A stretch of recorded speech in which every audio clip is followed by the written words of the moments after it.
Alright fellas, here we're back on another Pokemon Legends ZA video. Again, we are back here on the Reddit, but this is to look at all the stuff I may have missed in like the demo and stuff that was released for a lot during Pokemon Worlds. So let's go ahead and take a look at all of what people are theorizing about, what people noticed and picked up on. So see something I noticed about size. What is this post? I guess most people won't care about this, but viewing the exact height and weight of your Pokemon, which was possible in Legends Arceus, has been removed just to show the basic small, medium, and large. For games that are about collecting your own personal creatures, that then every difference matters in my opinion. So it blows my mind that Legends Arceus is still the only game ever that allows you to view the actual size and weight of your Pokemon. Those are the biggest thing in the world, but I actually think it's cool to know as much about your Pokemon. And the data is already stored in the Pokemon, so it should be standard information to access easily in home. Anyone else agree or just don't care at all? I don't really care, honestly, but I do see why it could be cool. But I also think at the same time, maybe I think size was the thing that was mostly implemented to like it was a bigger thing in Legends Arceus, mostly because of like alpha Pokemon and stuff. I'm not sure if that'll so much apply here, unless like the rogue mega Pokemon you fight end up being like alpha sized Pokemon, which I'm not sure if that's exactly going to be the case. I can maybe see it mattering a bit more, but I'm not too sure. I don't know. I don't think it's a massive deal. Just want to clarify something with everyone without talking about the leaks. We don't think that we're getting anything other than new megas, right? No regional forms or evolutions, just new megas. That's what we're thinking. I don't think regional forms would happen here, honestly. I mean, like, I think this comment, if you carry over older regional forms, like, if we ended up getting Galarian Stunfisk or something in Lumio City, sure, makes sense. But I don't know if we're going to get new forms because I don't think they're focusing too much on that. At the same time, we could, though, considering Scarlet and Violet focus on a lot of different things, like the convergent species and the regional forms were both introduced together. And then there was also just like Terrasalized Pokemon and stuff, but Terrasalized Pokemon didn't really have any special forms either, other than like Terrapagos and Ogerpon, which it was a whole thing. Anyway, just addiction, so addictive of you petting my cat for the last time before selling it to buy Legends ZA. I agree. Here's the map. Okay. This is area 1, 2, 3, 4, 5, 6. So these areas are going to open up, that's for sure. But realistically, how big are these areas? I think that's something that we really should be thinking about, is how big are these individual areas in the game? I know there are so many people that are upset that this game is just going to take place in Lumios, because, look, extremely high likely, I'm telling you, 98% chance this game is literally only in Lumios, with maybe very minor content like story content or like post-game content. Maybe something will happen outside of Lumios City, but it's going to be a very small confined area if that does happen. Like, I'm telling you, this is probably, if we don't include stuff that's like maybe underground or whatever, or above ground, maybe in the sky or whatever else, I'm saying this map is like 95% of the map. This is going to be a majority of the game. So people that are expecting things to come, expecting areas outside of Lumios, I think that's a bit far gone now. I think they would have shown us that by now. I don't think that's something they're just trying to keep secret. But anyway, I'm very curious how big this actually will be, because we've seen some of these like little areas where you can like fight Pokemon and stuff, or trainers in the ZA Royale at night, right? But how big are these areas? How big are they really, and how many will there be? Considering this is a little area is 1, there's 2 here. Like, where is it? How's it going to scatter out all these different areas? I'm curious. That's because I don't think that's all of them either. And that's already 6 of them. Is this 6? I didn't watch the video, but is this 6 whenever he fights Absol, or is this 6 like in the very early game? Yeah, that's a lot of areas to unlock just pretty much at the start. Anyway, in Nintendo's life, we've already played ZA, Nintendo Switch 2, the Rogue Mega Absol's level 25, so we can see that you unlock Megas reasonably early in the game. Yeah. Okay. Pretty much as we knew. It seems like it's our introductory fight to the Mega Evolution gimmick, especially with Rogue Pokemon. Modern slang used in modern games set in modern day. More or less. Here's a potion in case you need it in return. I want to see you really cooking. Yeah, okay. I wonder how well that's gonna age. That's funny. AZ's idea. Boy. Yeah, okay. Megazard X or Y. I'm very, that's something interesting too. I'm really, not really in regards to Charizard, because we've seen both of Charizard's mega forms. But granted, no, they got held items. Yeah, okay, that's another thing that I really went over a little bit too quick, was that they did bring back held items in this game. So you can just bring the Mega Charizard Y or X and put on your Charizard, and there you go. That's how you get your Mega. And I'm going to assume that's going to work the same way for Mewtwo. And how is it going to work for Mewtwo? Curious. Confirmed that there will be no abilities in the game. Where did that get confirmed? Gonna get their ability in some way. I guess maybe the UI showed it. I'm not sure, but I mean, I've always thought that in this game specifically, a lot of the specificities of like, oh, a certain stat buff to a certain stat and all of that, I didn't think that was ever going to apply to Megas in this game because Megas seem like it's just going to be a big universal buff to whatever Pokemon you're using. Like, I don't think there's going to be some major. I don't think there's going to be a major deal between like what Megas you choose to use because I feel like all of them are going to be some sort of equal power level in some way. Like, I'm sure Mewtwo or Rayquaza, whatever megas they actually put in the game, like of like legendaries and stuff, I feel like those obviously can be a lot stronger just for like story purposes or like just keeping that accurate. But I also think that Pokemon, like a Mega Tyranitar versus a Mega, like what like Audino, maybe Audino, like something like that. I feel like, despite the fact that they're probably going to work differently as Pokemon, I don't think there's going to be a huge difference in like overall viability between either of those in that game because like I don't think the stats are going to be shifted around. I don't think abilities are going to be shifted like crazy or anything for a specific Pokemon in this game. I think you may see that stuff happen in Champions. You know, that'll make the big difference. But I think in Legends Z, it's mostly just going to be for stronger attacking based Pokemon are going to get stronger attacks, or defensive based Pokemon are going to get better defensive ability or something like that. I don't think it's going to be like some sort of set, you know, stat buffs or anything like that. It's just going to make, I think all Mega Pokemon are going to be like roughly equal in some shape or form. Roughly. Everything we learned in the ZA demo. You know what? Sure, let's go ahead and open it and see. 80 plus details you missed. Okay. Sure. Vert District is the first of the 5 in the game. Confirmed by Pokemon Center. Magenta District also confirmed. Okay. Multiple districts. There are sectors in each of these districts. The city is split into 10 areas. What's question mark? You can see how far away you are from your missions. The first full ZA Royale zone shown. There's a crown in the top right of the menu UI. These might have something to do with accomplishments, as we do see crowns in the wild zones as well. There's a sun either meaning day or there's weather. Yeah, of course. No shit, there's day. Okay. Okay. The first 6 wild zones are shown. Some are completely new. Interesting, none are the Magenta District. Pokeballs are confirmed to be Pokemon centers.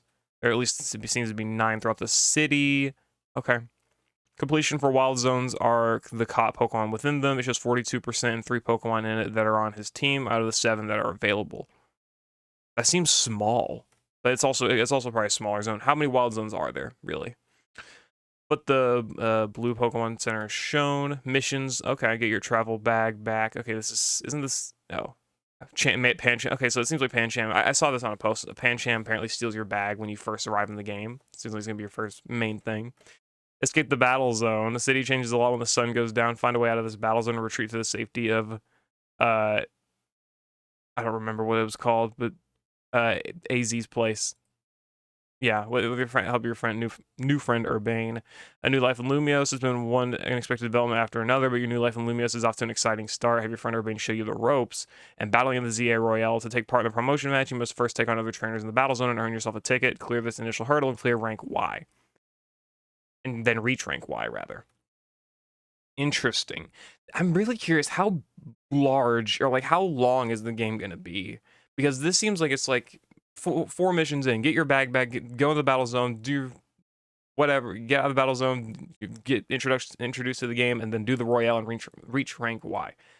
And then are they just setting you loose? I'm curious. You can also put pins in the map to help you get around the city. Main menu choices are boxes, satchel, Pokedex, and ZA Royale. Money can be shown on the top right of the main menu. Save with R. Easily swap Pokemon from the menu, heal, change moves, and give items to your Pokemon. Size classifications, the Mega symbols on the top right of the Pokemon. All stats are back. Okay. Held items confirmed. No ability. Okay. No abilities, but there are natures. Auto heal button on the main menu, like in Scarlet and Violet. Okay.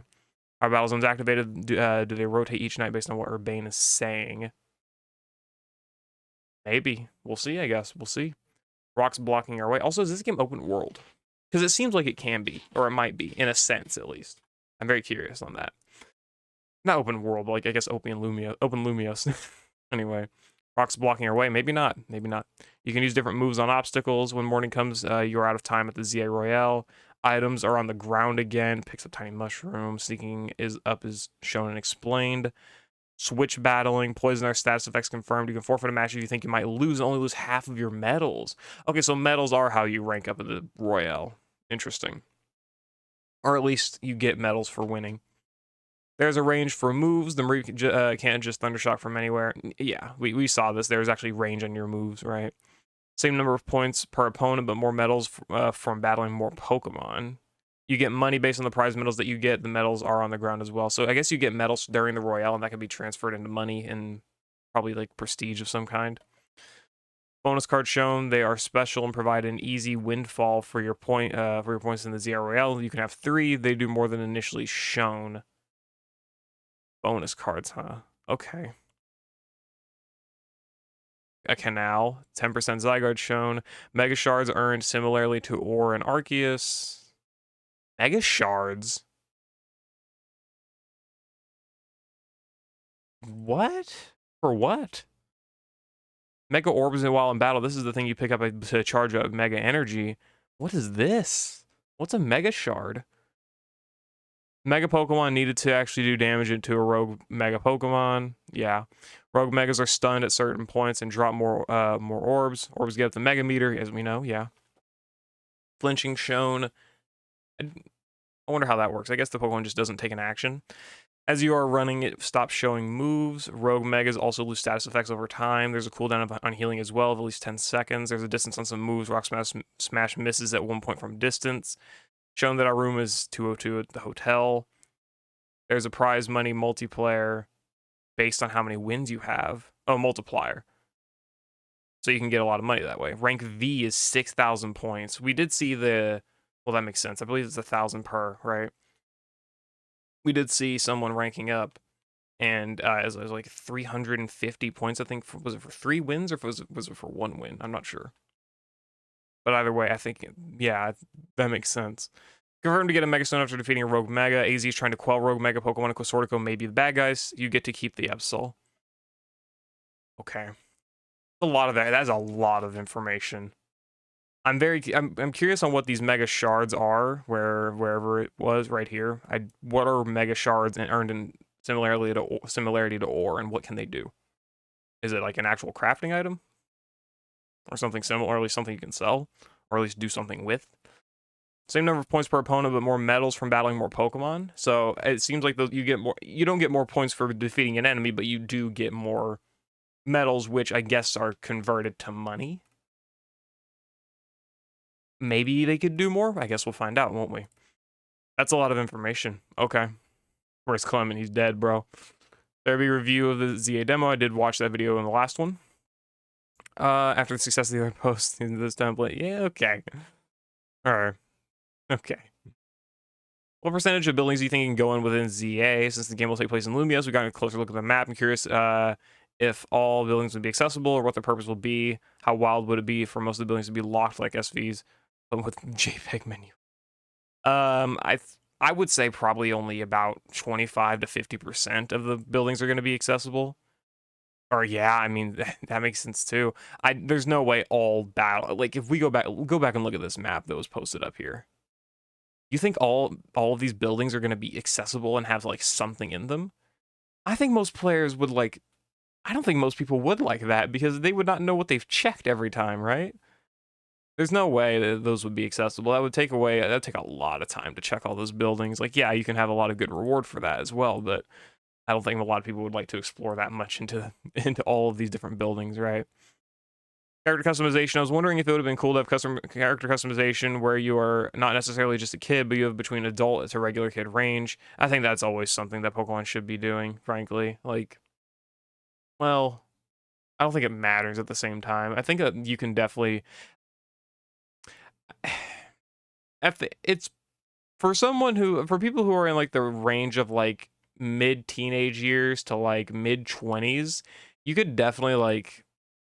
I guess the best term self-insert? I don't know. Like, you could best reflect with, like, a protagonist that's, like, Serena or Caleb or Paxton or Harmony, because they all seem like they could fluctuate relatively well in age to be either, like, an older teenager or, like, a younger adult of some kind. But that obviously doesn't work for the range of, like, a small kid or like, a 30, 40-plus-year-old adult, right? That doesn't really apply there. So I guess I can see the point of that, but I can see why Pokemon doesn't really do it. The Innistar Sundial is probably causing rogue Mega Pokemon. Oh, it is. It does look like the Sundial. Oh, it does look like the Sundial. And that's why the Sundial came from outer space. You could touch the Sundial to upgrade your own Keystone. You get more Mega Evolutions. The Sundial functions as a Keystone itself. The whole ordeal with Rogue Mega Pokemon is that the Pokemon Mega evolves with no Keystone to trigger the transformation, but the Rogue Megas have a Mega Stone. You can obtain the stone after you defeat the Rogue. It's usually Trainer's Keystone plus Mega Stone equals Mega Evolution, but the Rogue Megas is probably the Sundial plus the Stone equals Rogue Mega Evolution. Mega Crystals that grow in Lumiose even resemble the Sundial as well. Is this what the Mega Shards are? I mean, this, I don't want to like make so many claims, but that makes a lot of sense. Like, the Sundial is this big stone that was never explained a lot in X and Y, but it was just explained to be like a big, powerful object, basically. And this does look like the fragments of it, and this definitely seems like what it could be. Like the energy like coming out of these could be releasing into Pokemon that can Mega Evolve. That makes plenty of sense. And is this how we get Mega Shards? Because that would make a crap load of sense, actually. Okay. Okay. I'm going to end that one off with that because that is a very, very good call. I did not notice that. I need to watch more of these demo videos, man. That's a lot of awesome information. I'm very excited to see like where this game goes with all of these different aspects and lore, especially. I'm also very curious how big the game's going to be, like map-wise, but also how long it's going to be story-wise, because it seems from going to rank Z to A is probably going to take a while. It seems like the Z to A ranking system is probably going to be your form of progression that kind of replaces like the stars on your Pokedex from Legends Arceus, how you could get up to 10, like level 10 Galaxy member or whatever it was, Galaxy team member. Depending on how many Pokemon you caught and how many like Dex missions you completed and stuff like that for different Pokemon. I feel like the Z to A system is going to be kind of replacing that, and that's how you're going to unlock a lot of stuff and be stronger, unlock more lore pieces and all of that. I think that makes a lot of sense. Anyway, that's kind of just my theories and a lot of speculation on what we've seen so far in Legends ZA from the demo, as well as all previous trailers. Let me know what you all think about it down in the comments below. Let me know what you all have noticed that I have not noticed myself yet, or just put some discussions in the comments. Join my Discord server. You know, we can talk about ZA stuff. Always down for that. And yeah, I'll see you later. I hope you all enjoyed. Peace.